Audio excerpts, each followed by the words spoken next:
기대해 나에게 주신 하루를 때론 피곤하고 일어나기 싫고 널 깨우는 알람 소리에 짜증도 나겠지만 안녕하세요. 오늘도 부른 말씀 권순민 목사입니다. 쉬지 않고 나를 지키셨네. 오늘을 나에게 주셨네. 새 말씀 안에 주가 주신 사랑과 은혜와 능력. 오늘 우리가 은혜 받을 하나님 말씀은 요엘서 1장 1절에서 7절까지 말씀입니다. 부두엘의 아들 요엘에게 임한 여호와의 말씀이라. 늙은 자들아 너희는 이것을 들을지어다. 땅의 모든 주민들아 너희는 귀를 기울일지어다. 너희의 날에나 너희 조상들의 날에 이런 일이 있었느냐. 너희는 이 일을 너희 자녀에게 말하고 너희 자녀는 자기 자녀에게 말하고 그 자녀는 후세에게 말할 것이니라. 팥중이가 남긴 것을 메뚜기가 먹고 메뚜기가 남긴 것을 느치가 먹고 느치가 남긴 것을 황충이 먹었도다.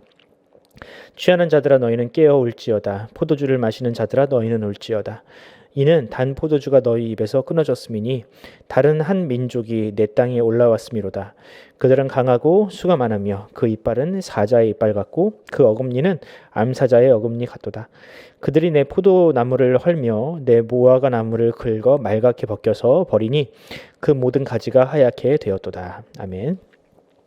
오늘 설교 제목은 메뚜기가 득실되는 세상을 향한 요엘의 외침입니다. 코로나가 길어지면서 소상공인과 자영업자를 비롯한 모든 국민과 서민들이 어려움을 겪고 있습니다. 또 최근에는 오미크론이라는 새로운 변이가 생겨서 간신히 시작한 대면 예배까지 어렵게 만들었습니다. 길어야 1년이면 끝날 줄 알았지만 모두가 처음 겪어보는 이 큰 재난 앞에 누구도 또렷한 해법을 내놓을 수 없는 상황이 이어지고 있습니다. 전대미문의 재앙 앞에서 우리는 역사를 돌이켜보고 역사에서 지혜를 찾아야 합니다. 과거에는 과연 이런 재앙들이 없었는지, 만약에 있었다면 어떻게 이 위기를 돌파해 나갔는지 선조들의 지혜를 빌려야 할 때입니다. 역사적으로 인류의 생존을 위협하는 재해들은 참 많았습니다. 코로나와 비슷한 전염병이 전 세계를 휩쓸었던 적이 여러 번 있었죠. 정확하게 100년 전에 있었던 스페인 독감은 코로나처럼 전 세계에 팬데믹을 일으켰습니다. 이때 감염자는 최소 5억 명, 사망자는 1,700만을 기록했습니다. 우리나라에서도 인구 절반에 가까운 742만 명이 감염되어서 14만 명이 넘는 사상자를 남겼다고 합니다. 이보다 먼 과거인 14세기 유럽에서는 역사상 최악의 전염병이었던 흑사병이 창궐했던 적도 있습니다.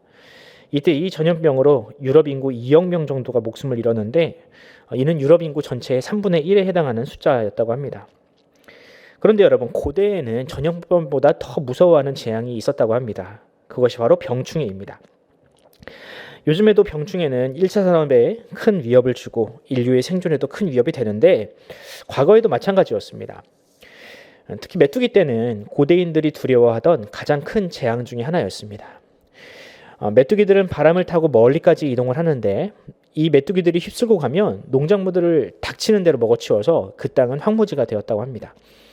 그렇게 되면 결국 먹을 것이 귀해지고 이는 고스란히 물가 상승으로 이어져 나라의 경제가 파탄나 버리게 되는 것이죠. 오늘 본문의 저자인 요엘 선지자는 이런 메뚜기 때의 재앙을 빌어서 남유다를 향한 하나님의 진노와 심판을 예고하고 있습니다. 과연 당시 남유다의 상황은 어떠했으며 요엘서를 통해서 얻을 수 있는 교훈은 무엇인지 한번 살펴보도록 하겠습니다. 요엘은 남유다에서 활동했던 선지자 중 한 사람으로 남유다의 멸망 직전에 활동했습니다. 당시 남유다는 국군이 다해서 아수르나 바벨론과 같은 강대국의 눈치를 보던 상황이었습니다. 또 백성들은 귀족과 관리들의 수탈에 인하여서 큰 어려움을 겪고 있었습니다.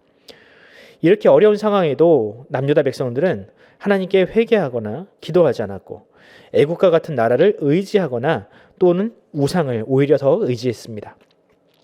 그런 남유다를 향하여 하나님은 많은 선지자를 보내셨는데 요엘은 그 중에 한 명이었습니다. 요엘은 하나님을 떠난 남유다에게 이렇게 경고하고 예언합니다. 4절입니다. 팥중이가 남긴 것을 메뚜기가 먹고 메뚜기가 남긴 것을 느치가 먹고 느치가 남긴 것을 황충이 먹었도다. 자, 여기서 팥중이, 느치, 황충이 이는 종류만 다를 뿐 모두가 메뚜기과에 속한 곤충들입니다. 요즘 어린 자녀에게 이런 곤충들이 희귀하겠지만 제가 어렸을 때만 하더라도 동네에 널린 게 메뚜기였습니다. 이것들은 농사를 망치는 주범들인데 아마 요엘이 살던 시대에는 그 개체수가 훨씬 더 많았겠죠. 그런데 여러분, 메뚜기는 곡식 농사만 망치는 것이 아닙니다. 5절을 보면 이 메뚜기는 포도잎도 갉아먹어서 포도주 농사를 망치고, 또 7절을 보면 무화과 나무를 갉아먹어서 무화과 나무 농사까지 망치게 될 것이라고 합니다. 즉 남유다의 모든 산업에 영향을 주어 경제가 무너지고 사람들의 삶이 직접적으로 타격을 입는 그런 일들이 일어날 것이다. 이런 것을 이제 메뚜기를 빌어서 이야기하는 것이죠. 이처럼 하나님의 보호하심을 떠난 이스라엘 백성들은 온갖 자연재해, 외세의 침입 이런 것들에 의해서 속수무책으로 당할 수밖에 없는 그런 연약한 존재들이었습니다. 그러니 요엘은 하루빨리 회개해서 하나님께 돌아오라고 촉구하고 있는 것이죠. 그럼 오늘은 어떤가? 오늘날에는 메뚜기 떼가 없으니 또 우리는 농사를 짓지 않으니 괜찮을까요? 아니요. 여전히 우리 주변에는 요엘이 비유로 들었던 이 메뚜기 떼와 같은 무서운 존재들이 도사리고 있습니다. 국가의 경제를 좀먹고 사람들을 도탄에 빠뜨리는 이 메뚜기 떼와 같은 무서운 존재들이 득실되고 있습니다. 이런 메뚜기 떼들은 국가 경쟁력을 저하시키고 서민들을 더욱 힘들게 만드는 그런 악한 세력들입니다. 요엘은 바로 이런 사람들을 메뚜기 떼들이라고 비유한 것입니다. 그럼 성경이 우리에게 주는 해법은 무엇인가? 지금처럼 코로나로 인해서 모두가 힘든 삶을 살고 있고 눈에 보이지 않는 이런 메뚜기 떼들과 같은 존재들로 인해서 힘들어하는 우리는 과연 어떻게 해야 할까요? 요엘서 2장에는 그 해답을 이렇게 제시합니다. 요엘서 2장 14절에서 15절입니다.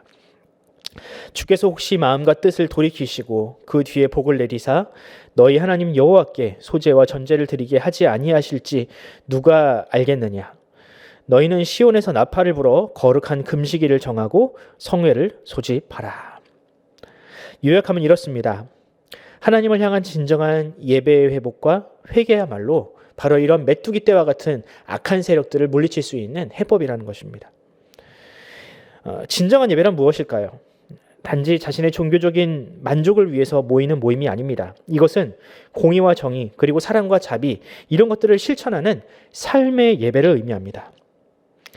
그럼 금식은 뭘까요? 금식은 곧 회개로서 단순히 이 자신의 죄를 고백하는 수준을 넘어서 다시는 그 죄로 돌이키지 않겠다는 전적인 회심을 의미합니다.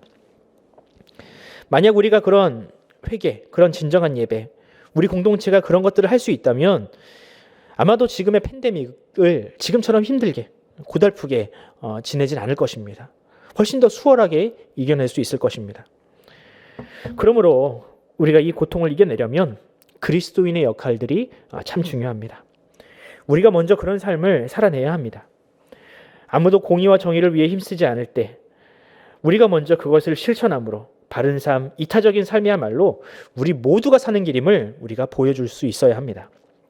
사랑하는 성도 여러분, 그러므로 바라기는 우리 교회와 성도들이 이 세상을 향한 그런 빛과 소금의 역할을 감당하면 좋겠습니다. 메뚜기 떼들이 득실돼서 도탄에 빠진 이 세상이 하나님 앞에서 회복되고 하나님의 뜻이 이 땅 가운데 이루어지는 그날이 속히 오도록 우리가 그런 존재들이 되기를 간절히 소원합니다. 간절히 이 시간 하나님께 기도하겠습니다. 사랑하는 하나님 아버지, 이 시간 우리가 하나님 앞에 이 시대를 품에 안고 간절히 기도합니다. 마치 메뚜기 떼와 같은 그런 악한 세력들이, 악한 존재들이 이 나라를 어지럽히고 있고 공동체를 힘들게 하고 있습니다. 코로나 바이러스로 인해서 모두가 힘든 이때에 자기만 살겠다고, 자신만 이익을 취해보겠다고 불법과 악행들을, 거짓말들을 일삼는 세력들이, 그런 메뚜기 떼와 같은 존재들이 이 세상에 너무나도 많습니다.